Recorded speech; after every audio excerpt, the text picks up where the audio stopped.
नमस्कार दोस्तों, स्वागत आपका एक और नई वीडियो में। बात करेंगे एचएसएससी ग्रुप डी भर्ती के बारे में।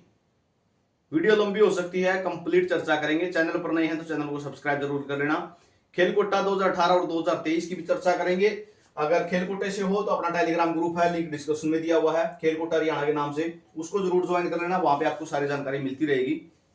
तो चर्चा कर लेते हैं ग्रुप डी 2018 और 2023 पे। उससे पहले आपको महत्वपूर्ण जानकारी दे देता हूं। ग्रुप डी भर्ती में आप चाहे ज्वाइन हो, चाहे आप ज्वाइनिंग का वेट कर रहे हो, लेकिन अगर सीईटी का फॉर्म भर दिया है तो आप सभी को बता भाई, बेशक से ग्रुप डी में आप लग गए हो, ग्रुप सी की भी चाह आपके दिल में जरूर होगी। तो हरियाणा सीईटी के लिए जो है सफल बैच शुरू कर दिया गया है स्टडी मंत्रा की तरफ से। फीस मात्र 999 रुपए रहेगी, मात्र एक जियो रिचार्ज के बराबर। ठीक है, तो आप अगर सीईटी की तैयारी कर रहे हो तो अपना बैच लेके तैयारी में जुट जाओ। आप सभी को पता है स्टडी मंत्रा ने 25,000 में से 3,000 प्लस सिलेक्शन स्टडी मंत्रा ने दिए हैं। साथ में जेबीटी का रिजल्ट आया था अभी डीवी के लिए, 500 प्लस बच्चों की डीवी आई हुई है। ठीक है, जिस दिन रिजल्ट आएगा वो रिजल्ट भी आपको दिखा देंगे कितने सिलेक्शन स्टडी मंत्रा के हुए हैं। लाइव क्लासेस रहेंगी इस बैच के अंदर, नोट्स एंड पीडीएफ मिलेंगे आपको, फ्री 150 मॉक टेस्ट डाल दिए गए। साथ में डाउट सेशन वैलिडिटी 6 मंथ रहेगी। डाउट सेशन में आपकी जो भी समस्या आएंगी वो सोल्व आउट कर दी जाएंगी। पिछले 25,000 में से 3,000 सिलेक्शन दावे के साथ दिए हैं। साथ में जो 26 नंबर बैच इसमें डाल रखा है, ऐप जो है आपको प्ले स्टोर पे भी मिल जाएगी और इन कॉन्टैक्ट नंबरों पे भी आप कॉल कर सकते हो अगर कोई समस्या आती है। ऐप का लिंक डिस्क्रिप्शन में भी दिया हुआ है। तो आप ग्रुप डी में बेशक से ज्वाइन कर चुके हो या आप ग्रुप डी की लिस्ट का इंतजार कर रहे हो, अगर सीईटी का फॉर्म भर दिया है तो आप सभी को पता है 13 लाख प्लस फॉर्म भरे गए हैं और कंपटीशन अच्छा खासा रहेगा। यानी 10 गुना में नहीं आए तो लुटिया डूब जाएगी। तो आप सीईटी का जो है सफल बैच लेके तैयारी अपनी शुरू कर सकते हो। उसके बाद बात कर लेते हैं ग्रुप डी की विस्तार से। सबसे पहले तो भाई 2018 ईएसपी वाले, क्या एक और लिस्ट आएगी या नहीं आएगी? ठीक है, पहले तो इसी का जवाब दे देता हूं आपको। चेयरमैन साहब ने आश्वासन दिया है कि हम जो सीटें खाली बचेंगे उन पर भी लिस्ट लगा देंगे। ठीक है, उसके बाद 50 बच्चों को बाहर किया गया था, उन्होंने भी अपना केस कर दिया है और स्टे ले लिया है। उसके बाद 412 की लिस्ट लगी थी। ठीक है, उनकी ज्वाइनिंग की बात आती है। 412 की ज्वाइनिंग में बहुत से डिपार्टमेंटों ने तो ज्वाइनिंग दे दी है। ठीक है, जैसे स्टेट ट्रांसपोर्ट है, पीडब्ल्यूडी है, तो इन्होंने तो कुछ डिपार्टमेंटों ने ज्वाइनिंग दे दी है। कुछ ये बोल रहे हैं कि सीट हमारे पास खाली नहीं है, सीटें खाली नहीं है, कुछ डिपार्टमेंट आपको ये बोल रहे हैं। तो इसके लिए आपको इंतजार करना होगा, खासकर जैसे एनिमल हस्बेंड्री, एनिमल अटेंडेंट की पोस्ट पे जो गए हुए हैं उनके साथ ये बनी हुई है। ठीक है, तो ये तो है 2018 का मामला। ठीक है, जो लिस्ट है उसके बारे में बता चुका हूं कि चेयरमैन साहब ने आश्वासन दिया भाई खाली जो सीटें बचेगी हम लिस्ट लगा देंगे, क्योंकि ऐसे भी हैं जो 2023 में ज्वाइन है वो 2018 के ज्वाइन नहीं करेंगे। ठीक है, 50 बच्चे जो बाहर किए गए थे उनके बारे में भी आपको मैं बता चुका हूं। 2018 का इससे अलग मामला कुछ रहता नहीं। 2023 की बात कर लेते हैं। सेकंड थर्ड लिस्ट की तो ज्वाइनिंग पेंडिंग है। ठीक है, और साथ में जो 2023 में जिन्होंने एक्सटेंशन ले रखी थी, ठीक है, 2 महीने की ले रखी थी, 3 महीने की ले रखी थी या 15 दिन की ले रखी थी, ठीक है, उनको भी डिपार्टमेंट नहीं मिले हैं, लेकिन उनकी ज्वाइनिंग कहां पे लगी हुई है? कमिश्नरी में उनको ज्वाइन करवा रखा है। ठीक है, जिन्होंने एक्सटेंशन ले रखी थी उनको भी डिपार्टमेंट नहीं मिले हैं।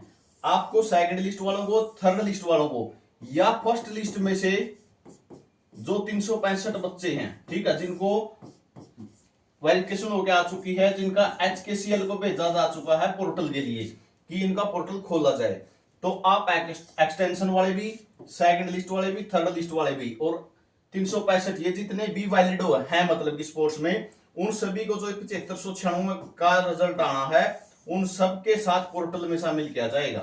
ठीक है, बार बार पोर्टल नहीं खोला जाएगा, उनके साथ ही आपको पोर्टल में शामिल किया जाएगा। जो एक्सटेंशन ले हुए हैं उनकी तो ज्वाइनिंग कमिश्नरी में चली हुई है, सैलरी तो उनको भी नहीं मिली है, उनकी तो कमिश्नरी में चली हुई है।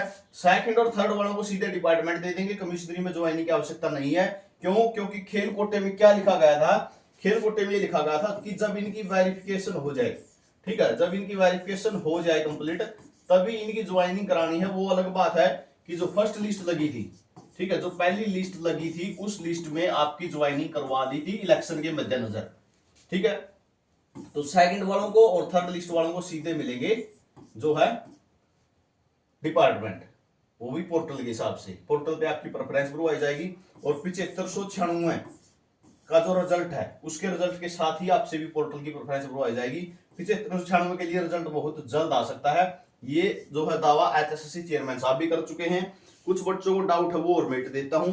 कुछ बच्चे बोल रहे हैं कि एससी को ओएससी और डीएससी में तो बांट दिया, लेकिन अब इनको एडवर्टाइजमेंट करनी पड़ेगी और फिर रिजल्ट निकाला जाएगा। ऐसा नहीं है बिल्कुल भी, ठीक है, ऐसा बिल्कुल भी नहीं है। आपने देखा होगा पहले बीसीए और बीसीबी जब 2697 की लिस्ट लगी थी तो बीसीए बीसीबी के नए सर्टिफिकेट अपलोड करने के लिए मौका दिया गया था। जो जर्नल में बच्चा था वो भी बीसीए बीसीबी बनवा के अपनी कैटेगरी में आ गया था। क्यों? क्योंकि क्रीमी लेयर को बढ़ाया गया था, ठीक है, क्रीमी लेयर में बदलाव किया गया था। तो ये कोई दिक्कत नहीं है कि इस रिजल्ट पे रोक लग जाएगी, ऐसा बिल्कुल भी नहीं है। जिसने ओएससी डीएससी का सर्टिफिकेट लगा दिया वो इन कैटेगरियों में शामिल हो जाएंगे। जिसका एससी का ही है वो जर्नल में काउंट कर लिया जाएगा। तो इनके साथ ही बाकी को भी पोर्टल देखने को मिलेगा। सैलरी के लिए लेटर बार बार जारी होने लग रहे हैं। साथ में एक बात बचती है 497 वालों की, आपके लिए एचआरडी को फैसला लेना पड़ेगा। कुछ समय पहले ही आपने देखा होगा, 3-4 दिन पहले ही एक लेटर जारी हुआ था कि एचआरडी, ठीक है, एचआरडी मानव संसाधन जो विभाग बनाया गया है वो स्वतंत्र है अपने फैसले लेने के लिए। तो एचआरडी को 497 पर फैसला लेना है कि जो कम नंबर वाले हैं यानी कट ऑफ से कम नंबर वाले हैं उनका क्या करना है।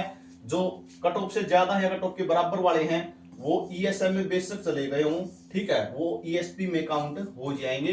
लेकिन कम नंबर वालों पर क्या फैसला लेना है ये एचआरडी पर फैसला डिपेंड करेगा। तो ये आपकी ग्रुप डी की हिस्ट्री रहेगी पूरी, ठीक है। इससे अलग कुछ पूछना है तो आप कमेंट सेक्शन में पूछ सकते हो। खेल कोटे से हो तो टेलीग्राम ग्रुप को जरूर ज्वाइन कर लेना, क्योंकि आपको मैं वहां हर जानकारी शेयर करता हूं। तो ये जानकारी आप सभी के लिए रहेगी, ठीक है। अभी फिलहाल जो जब तक सेकंड लिस्ट की ज्वाइनिंग नहीं हो जाती, थर्ड लिस्ट की ज्वाइनिंग नहीं हो जाती और फर्स्ट लिस्ट में वैलिड इनवैलिड या इन सभी में से वैलिड इनवैलिड का खेल पूरा नहीं हो जाता, तब तक ईएसपी वालों को वेट करना पड़ेगा। 7596 में मात्र 206 सीटें दी गई हैं, मात्र 206 सीटें ईएसपी वालों को दी गई हैं, ठीक है। इसके लिए आप कुछ करना चाहो तो कर सकते हो। तो ये जानकारी आप सभी के लिए रहेगी। कुछ भी पूछना है कमेंट सेक्शन में पूछ सकते हो। साथ में वीडियो कैसी रही कमेंट सेक्शन में जरूर बताना। वीडियो आपने देखा इसके लिए बहुत बहुत धन्यवाद।